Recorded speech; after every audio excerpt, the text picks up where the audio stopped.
Hi, I'm Lily. And I'm Tara. We're going to continue off on our first presentation on the endomembrane system and protein trafficking, and now focus on protein trafficking. And one of the things we wanted to find out was what happens whenever protein trafficking goes wrong. So if there's a dysfunction in protein trafficking, how does that affect us? And we specifically actually looked at a couple of diseases, which you'll see later in the presentation. We'll just briefly go over the endomembrane system. First, we have the endoplasmic reticulum, which is basically a network of flattened sacs, and they go throughout the cytoplasm. And then it's divided into the rough endoplasmic reticulum and the smooth endoplasmic reticulum. And basically, the rough endoplasmic reticulum has ribosomes that are attached to the cytosolic side of the membrane, and it's basically for the biosynthesis of the membrane and for the secretory proteins. And then the smooth endoplasmic reticulum lacks the ribosomes, and it's used for drug detoxification and for carbohydrate metabolism and calcium storage.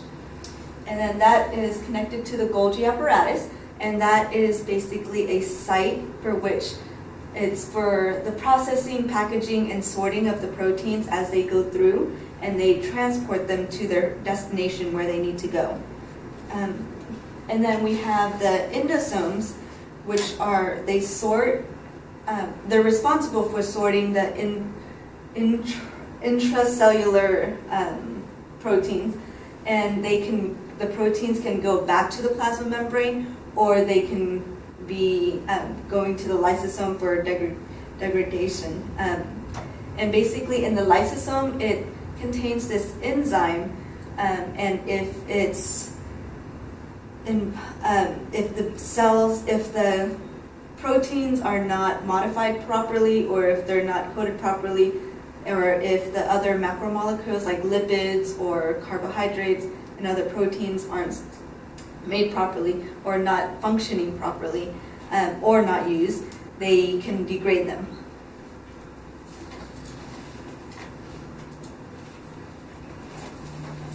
So what exactly is protein trafficking?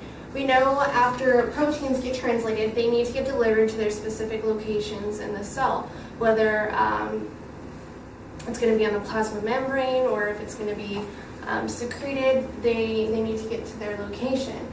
Those two pathways responsible are the exocytic pathway and the endocytic pathway. So you can see down here is the exocytic pathway. It's going to be where the materials go from the endoplasmic reticulum through the Golgi to the plasma membrane via secretory vesicles. Now these secretory vesicles bud off from the Golgi, and then they fuse with the plasma membrane to disperse the material outside of the cell. The endocytic pathway is the importation of extracellular materials from the plasma membrane via vesicles. So we can see here that the material is going back towards the endoplasmic reticulum, and it's going through the endosomes, gets digested by the lysosome, and after digestion, those materials can actually be recycled and used in the exocytic pathway. There are three types of endocytosis. There's phagocytosis, which we hear a lot about in immunology, where foreign materials such as bacteria get ingested by the phagocyte. We have receptor-mediated, and that is where cells will acquire soluble materials, suspended materials, through the use of a specific receptor, which is actually illustrated right here. You can see there's a receptor on a plasma membrane, and the molecules are right here. There's also clathrin independent, which is the uptake of fluid, and that is also called pinocytosis. Transporters are transmembrane proteins that utilizes the energy of ATP binding and hydrolysis to undergo certain biological functions. ATP binding cassette transporter A7 is the one that we're focusing on, and it's also called the ABCA7. It's a risk factor for sporadic Alzheimer's disease. And Alzheimer is a neurodegenerative disease that commonly affects elderly, normally above 65 years old, and it progressively deteriorates your mental health and degenerative of the brain. It's estimated about 24.3 million people in the world have dementia, which is a common symptom of Alzheimer's. The article that I chose to focus on is called the ATP binding cassette transporter A7, ABCA7, loss of function alters Alzheimer amyloid processing. And basically, amyloid processing, it's the amyloid precursor protein that it's a protein that is cut by enzymes to create smaller fragments or peptides, which is released outside of the cell. And then the two fragments of the soluble amyloid precursor protein is SAPP and amyloid beta peptides. And basically their growth promoting properties, they play a role in the formation of nerve cells, and they control the function of other proteins by inhibiting their activity and such. And amyloid beta peptides, it's involved in the ability of neurons to change, and it's basically affects their plasticity, which is their ability to adapt and everything. So what they were saying was that the ABCA7 is a risk factor for Alzheimer's disease. And what they did in this article was that they tried to study the loss of function of the ABCA7. And in here they used different cell lines to kind of just study the different effects of the gene. And then the HEK293, and the SHSY were neuroblastoma cells, and basically you couldn't see the presence of them in this Western blot. But you did in the KNS and the HeLa cells, you do see a big presence of it, especially in the KNS. But with the KNS, it had a high expression of the ABCA7, but they weren't able to transfect it. So they mainly used the HeLa cells to do the loss of function of the ABCA. And the APPFL, basically that is the amyloid precursor protein in full length. And you can see across the board it's pretty expressed. The ABCA7 is expressed throughout. Not really a change in that, but when it was the amyloid precursor protein at the C terminus fragment, you can see that between the KNS and the HeLa cells, they were heavily expressed, but in the KNS they weren't able to transfect the antibody, the ABCA7, so they used the HeLa cells. And then the beta-actin, it was used as a control. So what they did was in the HeLa cells, they ran it against different, the interference RNA, and it showed on here that they basically inhibited they suppressed the ACBA gene, and so they were gone. They didn't show up. And then against the control, they used the human human specific ABCA monoclonal antibody. Inspected the HeLa cells into transgenic mice, which is the APPSW. The suppression of the ABCA7 gene compared to the control, it really didn't show any difference throughout the board. You can see here when the suppression of the ABCA on the control, there was no expression, but when they transfected it into the transgenic mice, you can see that they had the expression of the ABCA gene, and then beta-actin as the control again.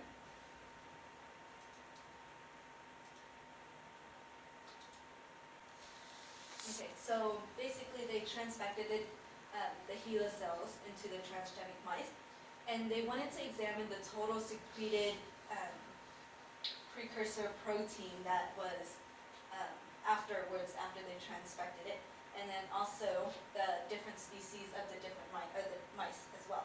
And so you can see that it did show the presence of it, but when the amyloid beta protein, it really didn't show a change in which was present after they ran all the tests. But the knockdown of the ABCA7 in HeLa cells resulted in an increase in the SAPP beta processing, which is shown here, and also the the amyloid beta secretions, which is also shown here. But it's very, very faint and very, very light, so meaning that they didn't really get what they were trying to study, what they were researching for, because there's still more research that needs to take place, and they need to study the process a little bit better, because what they found out that it showed a presence of it, but it wasn't a big enough presence to link that together. My article was entitled Cystic Fibrosis Transmembrane Conductance Regulator Trafficking is Mediated by the COP1 Coat in Epithelial Cells. So cystic fibrosis is a genetic disease. It causes a lot of breathing issues. It can actually cause issues in your reproductive system as well, due to mucus buildup. And one of the causes of cystic fibrosis is a mutation in the delta F508 gene, and that is caused due to the misfolding of the cystic fibrosis transmembrane conductance regulator protein, otherwise known as CFTR. And this misfolded CFTR, it displays abnormal trafficking. And what happens with that is CFTR protein, it stays in the endoplasmic reticulum. It cannot go through the Golgi, go through the vesicles to be expressed on the plasma membrane. Therefore, it's actually not expressed at all on the plasma membrane. So just that in itself, the fact that trafficking is interrupted and it causes this serious disease that can kill you, shows that trafficking is important in our bodies, for our cells.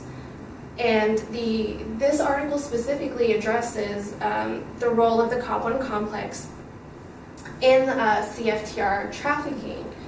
Now, COP1 is a coding protein, and it specifically stands for coat protein complex 1, and that does mediate transport, retrograde, and the article states anterograde transport as well.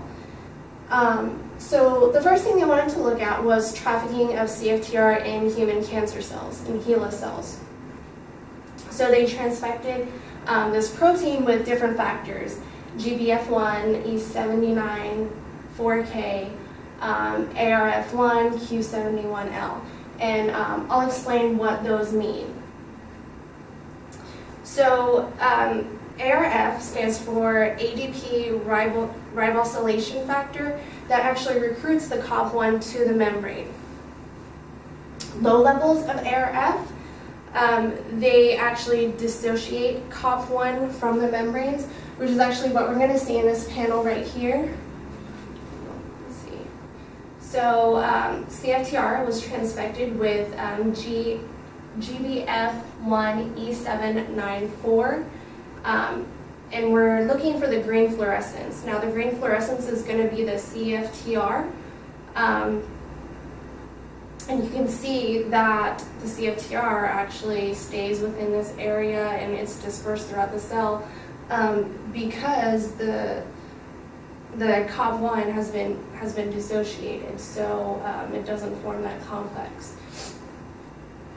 abnormally high levels of ARF, they actually stabilize the COP1 protein complex on the membrane. So this panel right here, panel C, you're going to see, as the arrows indicates, this accumulation of CFTR with abnormally high levels of ARF, which stabilize the COP1 protein. And then panel A is just normal wild type ARF1. It's not expressed abnormally high, and it's not lowly expressed. And there's not really much going on. You can see the localization of CFTR in the plasma membrane, though, in panels A and B. Specifically in B, you can see green fluorescence right at this area.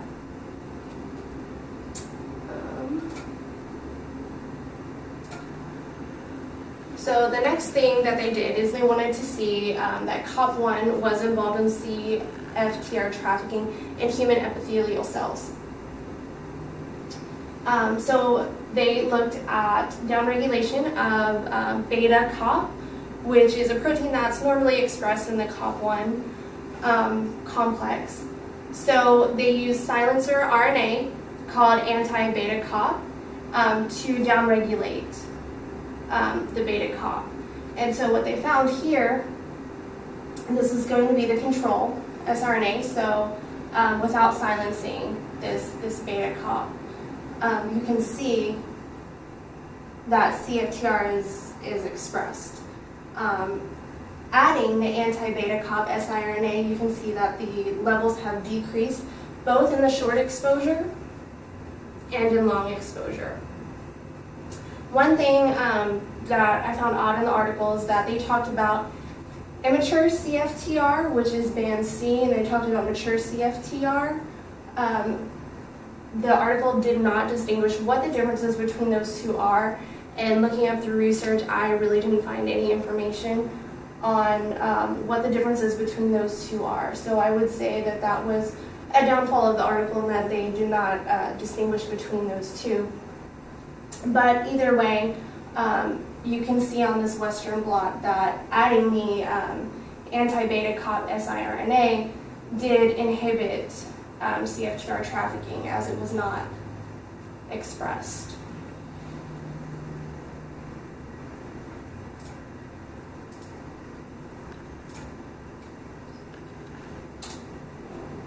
So the third thing they looked at was delivery to the plasma membrane of CFTR. So once again, they downregulated the beta COP protein, and they used a different type of cells called COS7.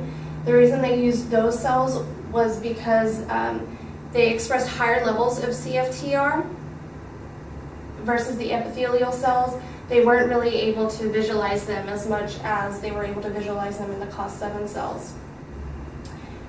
So what they did is they took CFTR, they biotinylated them, which means that they covalently attached biotin to them, and they used streptovidin beads. And streptovidin beads have high affinity for biotin. And from that pull down of the biotinylated CFTR, they did a Western blot to see what was actually expressed on the surface of the plasma membrane. So you can see without the siRNA, without the biotin, nothing was expressed. In the presence of the biotin, but without the anti-beta COP siRNA, we do see that there was more expressed, more CFTR expressed. However, in the presence of both the biotin and siRNA, we can see that there's a significant decrease in the amount of CFTR that was delivered to the plasma membrane.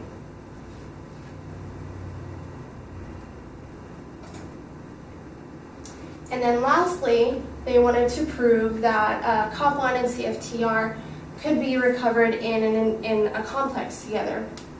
So they performed immunoprecipitation of the COP1 subunits and CFTR.